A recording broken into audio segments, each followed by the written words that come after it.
Hoje, terça-feira, dia da nossa aula de ciências também, né? Matemática e ciências.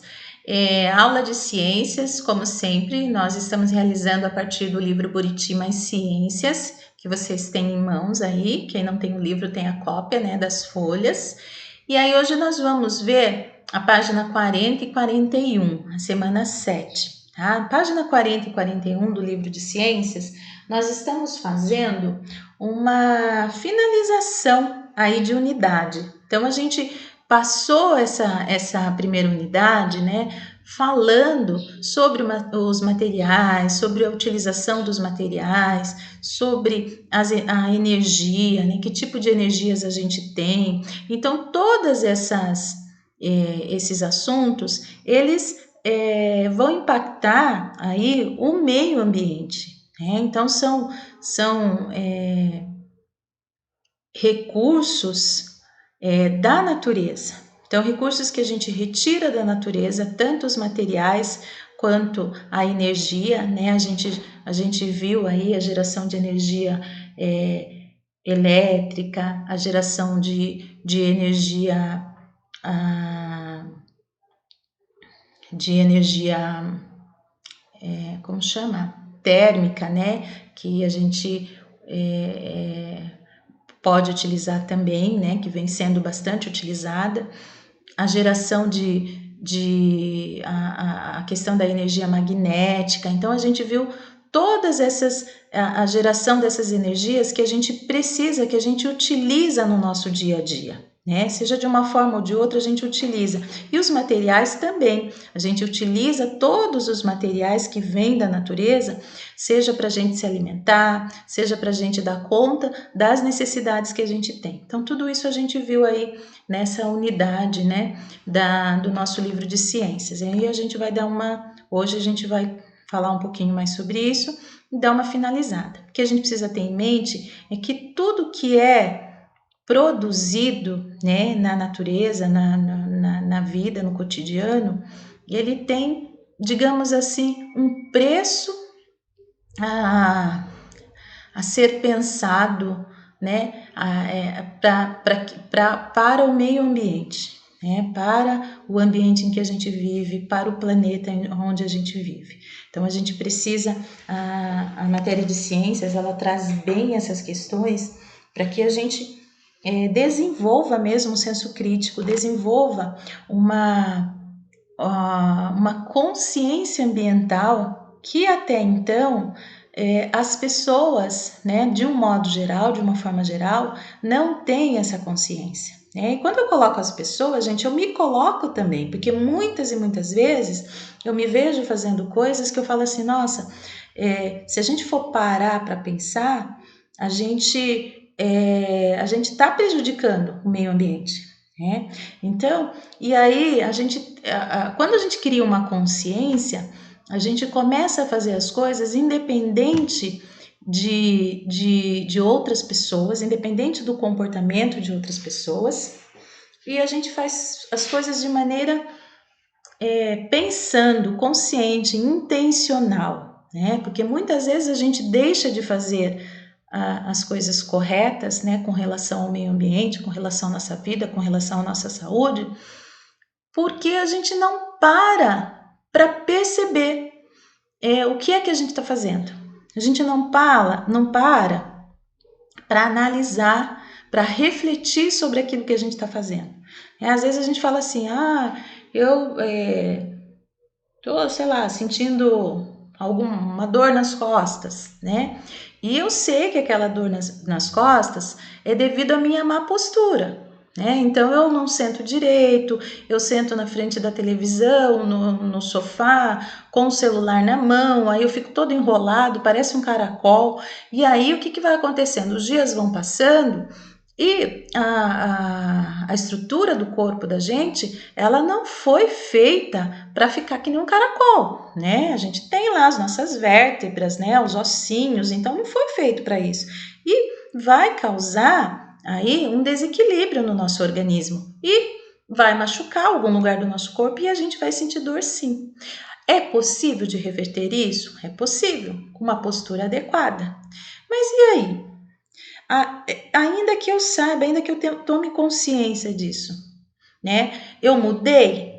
Então, isso é a consciência, gente. A consciência não é só eu saber, é eu saber e eu praticar aquilo que eu sei.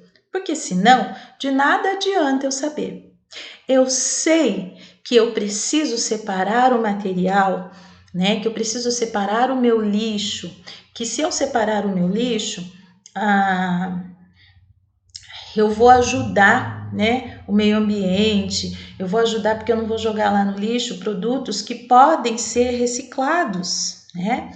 Eu tenho condições de fazer isso? Tenho condições de fazer, condições de perguntar, de me informar como é que funciona a coleta seletiva, ou se aquela pessoa que passa lá na minha rua, de repente pegando os materiais recicláveis, né? Quais são os dias da semana que ela passa, eu posso separar o material e deixar ali para ela levar, né? Então tem várias formas de eu poder realizar essa atitude que é correta com relação ao meio ambiente. Mas eu faço?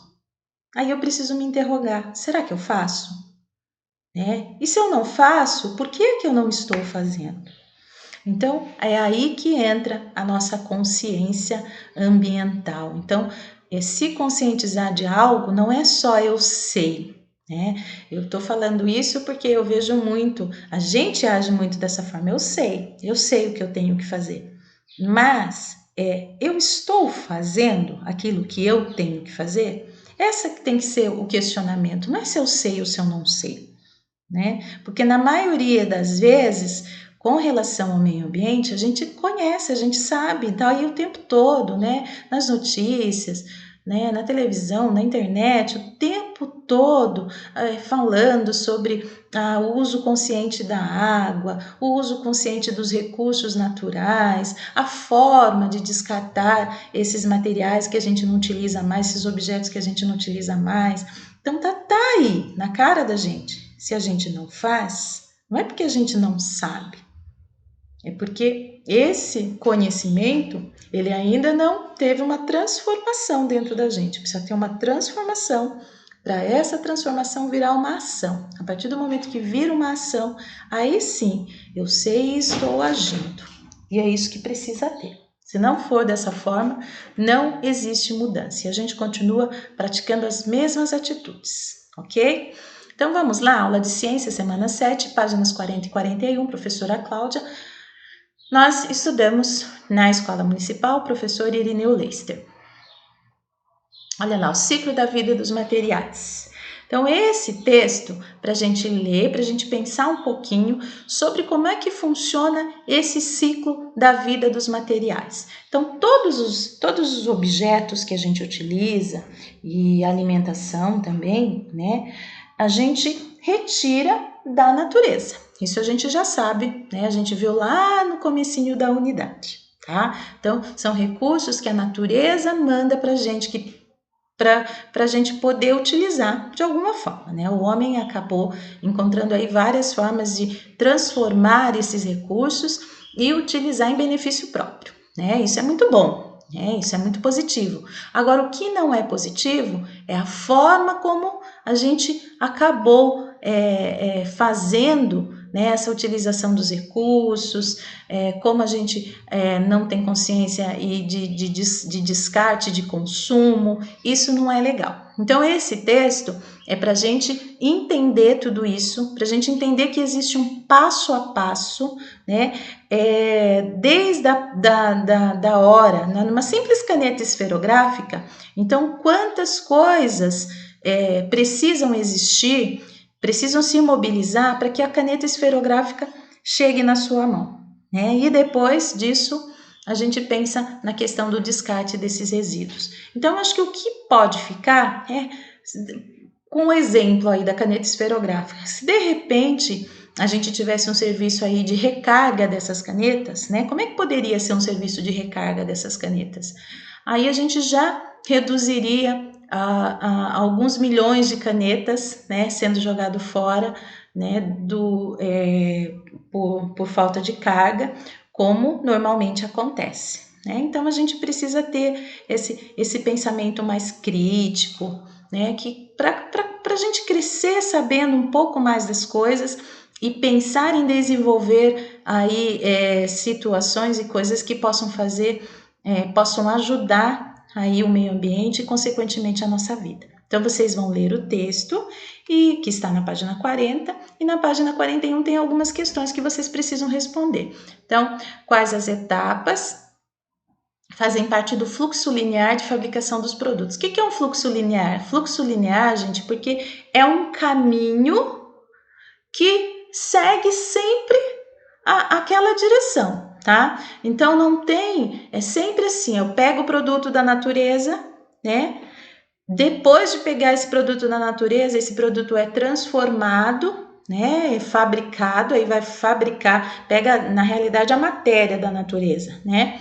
Essa matéria, ela vai ser retirada, em algum momento ela vai ser transformada, vai ser industrializada, né, para fazer um produto, e aí pega o produto, tem o transporte desse produto, a forma de consumo desse produto e depois o resíduo que esse produto vai deixar. Não só nessa fase, mas em todas as fases. Então é um fluxo linear em razão disso, tá? Porque tem lá a parte inicial e aí o final vai ser a questão dos resíduos. É sempre linear, não muda, isso é sempre igual, tá? Então, em quais etapas da produção há consumo de recursos e geração de resíduos? Então, a gente vai dar uma lidinha no texto e vai pensar. Ó, produção, há consumo de recursos. O que são os recursos? Os recursos são as matérias que são tiradas, né, que são tiradas da natureza. E geração de resíduos. Então, quando que acontece? Em qual etapa aí acontece esses dois eventos, né? Consumo de recursos e geração de resíduos. É na primeira etapa, na segunda etapa, na última etapa? Como que é que funciona, tá? Quais são as etapas que devem ser incluídas nos sistemas de produção para que eles deixem de ter um fluxo linear e passem a ter um fluxo cíclico? O que seria esse ciclo cíclico? Cíclico que faça um ciclo diferente, né? Esse cíclico que tenha um retorno diferente, que não seja começo, meio e fim, como tem sido hoje, né? Que faça um retorno, que faça um ciclo diferente. O que vai ser? Então, a gente vai ler o texto, vai pensar para responder, tá? Leia as descrições a seguir e complete o diagrama com as letras correspondentes a cada etapa. Então, ó, a letra A, deixa eu achar minha canetinha. A letra A, ela diz respeito, ó, o produto é embalado, transportado e distribuído para ser comercializado. Isso acontece aqui na primeira etapa, na segunda etapa. Quando que é que acontece isso aqui? Então, a gente vai colocar, vai completar os quadrinhos aí com a letra correta, tá bom? Certo? Então, precisa ver a letra e qual é a correspondência dessa letra aí no processo, né, de produção, de consumo e de descarte desse produto, tá bom? Número 5. Assim como a sua caneta, todos os produtos têm uma história. Escolha um produto do seu dia a dia e escreva um texto sobre as etapas do seu ciclo de vida, ok? Certo? Então, é só isso. Como eu já falei para vocês, a matéria de ciências é uma matéria para a gente pensar, para a gente mudar atitudes. E aí, na casa de vocês? Vocês já estão mudando algumas atitudes com relação ao uso consciente da água, com relação ao uso consciente da energia elétrica, com relação ao descarte aí do lixo, né, que é produzido na casa de vocês. Vocês tomaram alguma providência com relação a tudo isso? Hein? Seria interessante a gente começar a pensar, né, a tomar, né? Já tem um tempinho que a professora falou com vocês sobre o uso consciente da água, uso consciente da energia elétrica. Se vocês já tivessem mudado alguns hábitos de vocês, com certeza no mês seguinte, né, como eu falei para vocês, já vem refletido aí nas contas de água e de luz do papai e da mamãe. Vejam, observem tudo isso, que isso é uma forma, gente, de motivar a gente a fazer as mudanças, tá bom? Na quinta-feira, nós voltamos com a correção dessas atividades. Até mais!